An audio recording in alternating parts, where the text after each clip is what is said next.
Nah, mengenai BRICS, kita negara berdaulat, negara besar.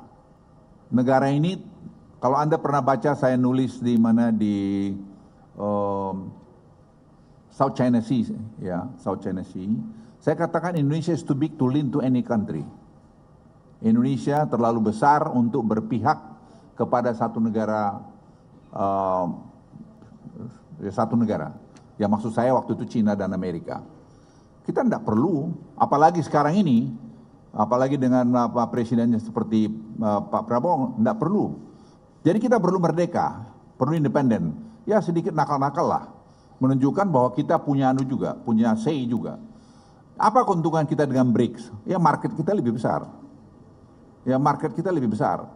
Karena ini masalah kalau kita tidak hati-hati dengan persoalan yang ada di Tiongkok sekarang, dan juga persoalan di Eropa, di mana gas sekarang dari Rusia di stop mereka, itu akan terjadi nanti masalah krisis energi di Eropa, dan dia turunkan ke Cina, dan Cina masalah ekonominya juga sekarang lagi kurang baik, dan Amerika kita uncertainty-nya tinggi karena tarif itu yang belum jelas mau berapa persen dinaikkan oleh Presiden Trump. Jadi kombinasi masalah ini memang betul-betul kami cermatin dengan baik. Jadi itu salah satu tugas Den tadi, memberikan masukan pada Presiden dalam proses pengambilan keputusan.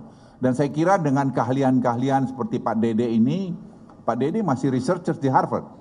Ya, dia masih researcher di Harvard dan dia tinggal di sana, dan ya sekarang ini masih kita tahan-tahan di sini, dan kita punya advisory board. Advisory board, Global Advisory Board. Itu ada tadi Ruhir Sarma, penulis buku One Man Wrong with Kapitalis. Ada juga kita punya tadi Ray Dalio. Ray Dalio adalah salah satu pemain market yang sangat besar. Jadi kita tahu kira-kira mau kemana arahnya. Kemudian kita juga punya dari bekas wakil Bank Sentral dari Cina. Jadi kita betul-betul mendapatkan informasi yang sangat komprehensif, sehingga kita didiskusikan di dalam konsil, dan itu kita berikan masukan pada Presiden. Jadi saya pikir ini yang dulu waktu zamannya pemerintahan yang lalu kita tidak pernah sempat punya. Kita semua banyak action karena memang kebetulan belum ada ini. Jadi berangkat dari pengalaman itu, dengan ada ini, ya Presiden bilang juga, dia bilang, Pak Ketua, ini berarti saya benar juga membuat Den ini. Ya saya bilang kalau Presiden pasti benar lah, saya bilang gitu. Jadi ingin saya sampaikan pada Anda, ini akan sangat efektif menghadapi keadaan ekonomi dunia dan juga tentu domestik kita sendiri, tadi mengenai purchasing power kita yang agak lemah, bagaimana kita dorong. Sekarang jawaban-jawaban itu disiapkan, karena saya pikir seperti Pak Arif Ansori, ya dia dengan kepakarannya dia punya kebebasan untuk melakukan sekarang studi apa yang harus kita lakukan dengan data-data yang ada. Kemudian kita juga nangkap dari market dengan adanya si Harry. Harry adalah di market yang menangkap tadi bagaimana market merespon setiap policy yang kita buat, dan apa yang market tidak suka dengan kita, supaya kita segera respons juga untuk ke depan.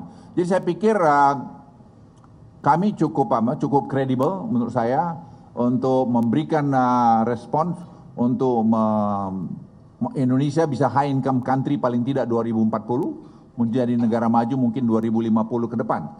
Saya sangat confidence melihat itu karena kita punya hilirisasi, kita punya tadi macam-macam hilirisasi sudah, dan tadi genomic sequencing yang akan dibuat sehingga bibit-bibit kita perbaiki. Kemarin saya juga lapor Presiden, saya beritahu Presiden kita punya kelapa sawit, yieldnya per hektar itu hanya mungkin 1,8 ton, dengan tadi pengayaan, pemurnian bibit di kelapa sawit kita bisa bikin 6-7, mungkin 8 ton per hektar. Jadi kalau kita punya 16 juta, mungkin kita tetap target kita 100 juta ton per tahun untuk produksi kelapa sawit bisa kita capai, sehingga nanti kebutuhan untuk pangan dan kebutuhan untuk tadi minyak goreng dan kebutuhan ekspor itu masih bisa terpenuhi. Jadi semua kita lihat equilibriumnya. Misalnya kita juga melihat bibit bawang putih. Kita import $700 juta setahun. 770. Sekarang kalau kita punya bibit sendiri, ya katakan 20% kita bisa penuhi bertahap, karena itu butuh waktu untuk bikin genom itu. Dan genom ini teknologinya sekarang sudah jalan, sudah mulai kita kerjakan, kita bertahap. Misalnya juga kejadian kokoa itu kita butuh 800 juta. Kita hanya punya 2 juta, lainnya kita mesti impor. Itu semua uang dan kualitasnya bukan kualitas yang bagus. Nah sekarang kita akan lahirkan itu semua.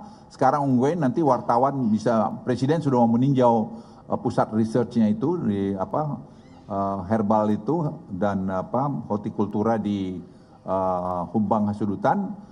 Saya minta masih 2 bulan biar kita sempurnakan sebelum nanti presiden ke sana. Jadi kita tidak perlu lagi hanya bilang Thailand aja. Indonesia juga punya